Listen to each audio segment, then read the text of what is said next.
Halo teman-teman, bertemu lagi dengan saya di RC13 Channel. Apa kabar semuanya? Semoga Anda dan kita semua baik-baik saja, tetap semangat menjalankan aktivitas hidup. Teman-teman sekalian, kembali di video kali ini saya menyajikan The Current Issue Corner atau pojok isu-isu terkini. Dan untuk isu kali ini, saya akan bahas tentang satu momen yang baru saja terjadi, yaitu penetapan Ganjar Pranowo sebagai bakal calon presiden PDIP yang langsung dibacakan oleh Ketua Umum PDIP Megawati Soekarno Putri di Batu Tulis, Bogor.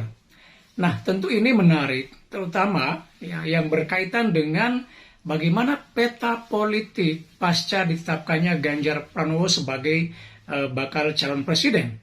Artinya, sampai sejauh ini kita sudah punya 3 bakal calon presiden. Yang paling pertama adalah Anies Baswedan, sekarang ada di Koalisi Perubahan bersama Nasdem, kemudian PKS dan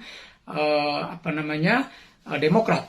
Kemudian Prabowo Subianto, Gerindra, yang belakangan membuat poros koalisi besar Dan sekarang PDIP dengan Ganjar Pranowo sebagai calon presiden yang belum punya nama porosnya, poros apa Nah, yang menarik adalah bagaimana peta koalisi berikutnya? Apakah dengan ditetapkannya Ganjar Pranowo sebagai bakal calon presiden PDIP, maka akan terjadi 3 poros, Koalisi Perubahan, Koalisi Besar, dan PDIP.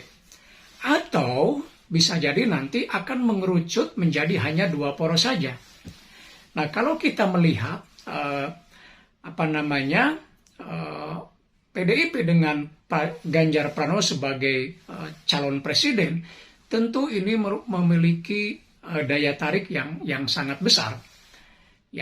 Pertama dari sisi partainya karena PDIP adalah partai yang sudah memenuhi syarat untuk pencalonan, dan yang terutama adalah pada sosok Ganjar Pranowo yang notabene adalah salah satu tokoh capres yang selama ini sering mendapatkan posisi tinggi atau teratas dalam berbagai survei. Memang sempat mengalami penurunan suara ketika momen terjadinya kasus penolakan timnas Israel untuk ikut dalam gelaran Piala Dunia U20, yang berakibat pada dibatalkannya Indonesia sebagai tuan rumah, sehingga banyak pihak kecewa dan kemudian menyayangkan terhadap sikap Ganjar, sehingga kemudian dia mengalami penurunan suara, tetapi belakangan dia kembali naik atau rebound kembali. Artinya kasus itu tidak berpengaruh secara efektif dalam penurunan elektabilitas Ganjar. Karena itu keberadaan Ganjar sebagai capres PDIP ini memiliki daya tarik yang sangat besar. Karena itu keberadaan partai-partai yang lain bisa jadi juga akan tergoda atau terpengaruh misalnya untuk bergabung dengan PDIP.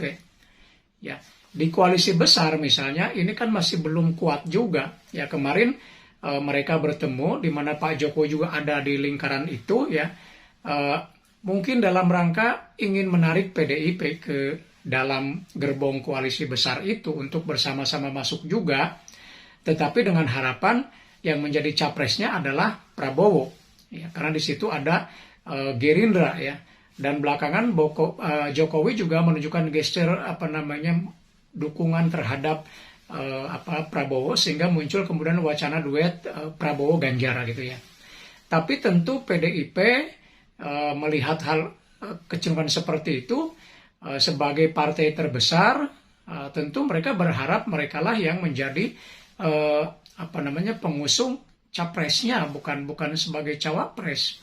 Nah, melihat Ganjar sebagai kader PDIP yang selalu konsisten dalam berbagai surveinya, maka PDIP gercep atau melakukan gerakan cepat dengan menetapkan Ganjar sebagai capres. Sehingga boleh dikatakan apa yang terjadi di Batu Tulis ini bisa dikatakan sebagai peristiwa yang mendadak. Karena baru hari ini ada edaran-edaran yang mengatakan bahwa Megawati akan membacakan keputusan atau ketetapan Ganjar sebagai baca pres PDIP, dan itulah yang terjadi. Nah, tentu bisa jadi ini sebagai respon terhadap fenomena politik di mana koalisi besar yang sudah mulai menarik Jokowi untuk berada di dalamnya gitu. Atau bisa jadi Jokowi kemudian yang mengumpulkan partai-partai itu menjadi koalisi besar.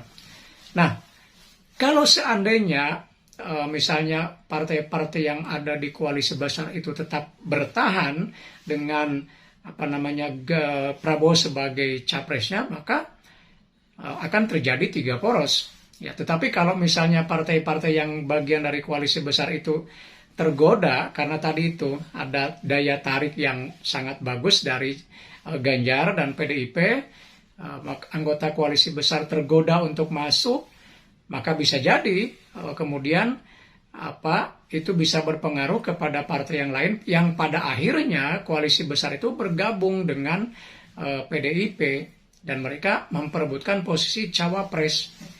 Maka kalau itu yang terjadi, maka yang tersisa adalah hanya 2 poros. Jadi poros koalisi besar dengan PDIP sebagai leader, kemudian poros perubahan atau koalisi perubahan dengan Anies Baswedan sebagai capresnya. Nah, itu kira-kira kemungkinan peta koalisi yang terjadi pasca ditetapkannya Ganjar Pranowo sebagai baca pres PDIP. Demikian, semoga ada manfaatnya. Sampai bertemu kembali di video berikutnya. Tetap